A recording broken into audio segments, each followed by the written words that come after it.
यह कहानी है दो मेढकों की, जिसमें एक पतला था और दूसरा मोटा। दोनों जंगल के एक छोटे से तालाब में साथ रहा करते थे। बचपन के दोस्त थे दोनों, साथ में ही खेलते कूदते बड़े हुए थे। वे दोनों दिन भर तालाब में कूदते उछलते, गप्पे मारते और मस्ती किया करते थे। उन दोनों को ही तालाब के आसपास के इलाकों की नई नई जगहों में जाकर घूमना अच्छा लगता था। एक दिन ऐसे ही साथ में घूमते हुए दोनों जंगल के बाहर एक खेत में पहुंच गए। वहां उन्होंने देखा कि एक ग्वाला अपने गाय से दूध निकाल रहा था। उन्होंने कभी भी किसी को ऐसे दूध निकालते हुए नहीं देखा था। ग्वाले ने दूध निकालकर एक बाल्टी में भरकर रख दिया। वे दोनों उस दूध को देखकर बड़े आश्चर्य में थे, क्योंकि उन्होंने आज से पहले यह कभी नहीं देखा था। उन्होंने तो जंगल में केवल तालाब का गंदा पानी ही देखा था।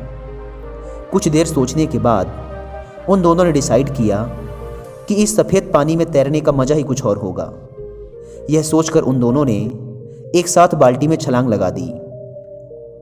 वहाँ जाकर वो देखते हैं, अरे वाह, सफ़ेद पानी! हमने तो यह कभी देखा ही नहीं। ये क्या चीज़ होती है? दोनों को मज़े करने तो पसंद थे ही। वे दोनों वहीं मस्ती करने लग जाते हैं। वे तैर रहे होते हैं, कभी वो गोता मार रहे होते हैं, वे निकल रहे होते हैं। खूब उछल कूद करने के बाद, पूरे मज़े करने के बाद, वो जो मोटा वाला मेढक होता है वो कहता है, चल यार, अब घर जाने का टाइम आ गया, जंगल वापस चलते हैं। वो पतला मेढक भी कहता है, हाँ यार, चल वापस चलते हैं। वे दोनों बाल्टी से बाहर छलांग लगाने की कोशिश करते हैं, पर वो बाल्टी बहुत बड़ी होती है। वे छलांग लगा नहीं पाते।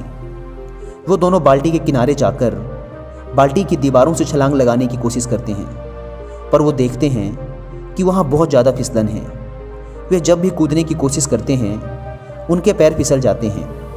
उन्होंने लगातार कई बार प्रयास किया, कभी बाल्टी के बीच से तो कभी बाल्टी के किनारे उनकी दीवारों के सहारे कूदने का, लेकिन दूध की चिकनाहट और उसकी फिसलन की वजह से वे बाल्टी से बाहर नहीं निकल पा रहे थे।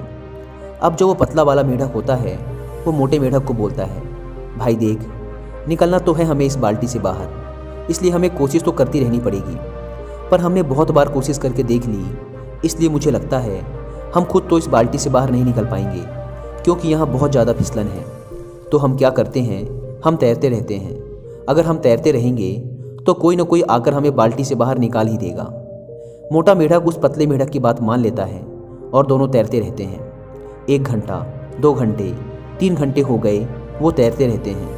कोई आकर उन्हें बाल्टी से बाहर नहीं निकालता। अब जो मोटा मेढक होता है वो तैरते तैरते थक जाता है। वो कहता है, भाई, अब मैं और पैर नहीं चला पाऊँगा। कई घंटों से तैरते तैरते मैं थक चुका हूँ। वो पतला मेढक कहता है, भाई देख, अगर तू पैर चलाना बंद कर देगा तो तू डूब जाएगा और कुछ देर में सांसें रुक जाएंगी और तू मर जाएगा। अपन को मरना नहीं है भाई, तू पैर चलाता रहे। वो मोटा मेढक थोड़ी देर तक पैर और चलाता है, फिर कहता है, भाई देख, हमने बहुत साथ दिया एक दूसरे का। हम दोनों बचपन के दोस्त हैं, आपस में बहुत मस्ती की, हंसी ठिठोली की, हमेशा साथ रहे। लेकिन मुझे लगता है कि आज ये सब खत्म होने वाला है। आज हो सकता है कि ये मेरी ज़िंदगी का आखिरी दिन हो। मैं और मेहनत नहीं कर सकता, मैं और पैर नहीं चला सकता, और अब शायद मैं डूबकर मर जाऊंगा। और उस पतले मेढक की आंखों के सामने उसका वह बचपन का दोस्त डूबकर मर जाता है। यह सब देखकर वह पतला मेढक और ज़्यादा तेज़ी से पैर चलाने लगता है। उसके अंदर आग लग जाती है कि अब कैसे भी करके मुझे इस बाल्टी से बाहर निकलना ही है। मुझे हार नहीं माननी। अगर मैंने भी हार मान ली तो मैं भी मर जाऊंगा। उसकी आंखों से आंसू निकल रहे हैं, पर वो और तेज पैर चलाता जा रहा है। लेकिन जैसा कि हम सब जानते हैं कि अगर थोड़ी देर तक दूध को चलाया जाए तो उसमें से मक्खन बाहर आने लग जाता है। और बिल्कुल ऐसा ही हुआ, क्योंकि बहुत घंटों से वो दोनों मेढक उस दूध में पैर चला रहे होते हैं, इसलिए उस दूध से मक्खन बाहर आने लग जाता है। साथ ही कुछ घंटों से रखे रहने की वजह से दूध कुछ जमने भी लगता है, दही जैसा शेप लेने लग जाता है। दूध के जमने और मक्खन के बाहर आ जाने से मेढक देखता है कि दूध थोड़ा गाढ़ा सा हो गया है। अब वह पहले जैसा चिपचिपा नहीं रहा। वह उस मक्खन के ऊपर बैठकर पूरे जोरों से एक छलांग मारता है और वो बाल्टी के बाहर आ जाता है। बाल्टी से बाहर आने के बाद कुछ देर तक तो उसे समझ ही नहीं आता कि आज उसके साथ क्या हुआ। उसका सबसे अजीज दोस्त, उसका बचपन का यार आज उसकी ही आंखों के सामने डूबकर मर गया था। और उसकी मौत क्यों हुई? क्योंकि उसने हार मान ली। अगर वो भी थोड़ी देर तक और पैर चलाता रहता, हार ना मानता, तो आज वो भी जिंदा होता, तो आज वो भी बाहर आ जाता। दोस्तों, इससे पहले कि हम कहानी में आगे बढ़ें, मैं आपके साथ कुछ शेयर करना चाहूँगा। नेवर गिव अप एटीट्यूड, कभी हार ना मानने की आदत, यह कोई ऐसी आदत नहीं है जिसे कोई इंसान अपने साथ लेके पैदा होता है, बल्कि यह तो हमारी मेंटल टफनेस पर डिपेंड करता है, जिसे हम टाइम के साथ डेवलप कर सकते हैं, बहुत से चैलेंजेस फेस करके। लेकिन जैसा कि मैं हमेशा बोलता हूँ, कोई भी चीज़ एकदम से नहीं होती। उसके लिए पहले हमें अपना माइंडसेट डेवलप करना पड़ता है, और माइंडसेट डेवलप करने का सबसे बेस्ट तरीका होता है उस फील्ड की किताबें पढ़ना। अगर आप भी अपने अंदर never give up attitude build up करना चाहते हैं, तो मैं आपको कुकू एफएम पर कुछ ऑडियो बुक रिकमेंड करना चाहूँगा। पहली ऑडियो बुक है द अचीवमेंट हैबिट। एक दूसरी ऑडियो बुक है conceive it, believe it, achieve it by Napoleon Hill. एक बहुत ही शानदार बुक है। और एक तीसरी ऑडियो बुक है जिसे अभी इसी वीक मैंने भी कुकू एफएम पर सुना है, मुझे बहुत पसंद आई और मैं इसे आपको स्ट्रांगली रिकमेंड करना चाहूँगा। वो है success through a positive mental attitude. ये ऑडियो बुक आपको सिखाएगी कि अपनी पॉजिटिव थिंकिंग के दम पर इंसान कुछ भी अचीव कर सकता है। कुकू एफएम इंडिया का one of the best audio listening platform है, जहाँ पर आप किसी भी लैंग्वेज में ऑडियो बुक सुन सकते हैं।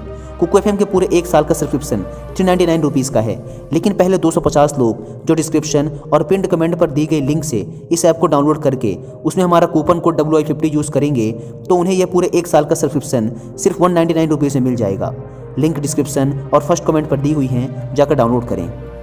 दोस्तों, अब हम अपनी कहानी पर वापस लौटते हैं। वो पतला मेढक बाहर निकलने के बाद जंगल जाता है। जंगल में जाने के कुछ दिनों के बाद वह मेढक एक लेडी मेढक के साथ शादी कर लेता है। शादी के बाद उसके बच्चे होते हैं। वह अपने बच्चों का नाम अपने उस मोटे दोस्त के नाम पे रखता है और अपने बच्चों को रोज़ शाम को वह पतला मेढक यही कहानी सुनाता है कि मेरा एक मोटा दोस्त हुआ करता था, जिसके साथ मैं पूरे जंगल में घूमा करता था। हम सुबह से शाम तक खेला करते थे। एक दिन हम दोनों एक बाल्टी में गिर गए जिसमें दूध था, और मेरा जो दोस्त था उसने हार मान ली। क्योंकि उसने हार मान ली, इसलिए वो मारा गया। मैं तुम बच्चों को भी यही सिखाना चाहता हूँ कि ज़िंदगी में चाहे कुछ भी हो जाए, लेकिन कभी हार मत मानना। अगर तुम लोगों ने हार मान ली, तो तुम्हारा भी वही हश्र होगा जो मेरे दोस्त का हुआ। दोस्तों, इस कहानी से हम सीख सकते हैं कि दूध का दही जरूर बनेगा, लेकिन उसमें वक्त लगता है, और अगर हमने वक्त से पहले हार मान ली, तो हमारा भी वही हाल हो सकता है। हो सकता है हमें ज़िंदगी में अभी तक वो सब ना मिला हो जो हम चाहते हैं, लेकिन लाइफ में मिलता उन्हें ही है जो कभी हार नहीं मानते। ये भी हो सकता है कि हमें वो सब ना मिले जिसे हम हासिल करना चाहते हैं, लेकिन हमसे ये सुकून कौन छीन पाएगा कि हमने उस चीज़ को पाने के लिए आखिरी दम तक प्रयास किया।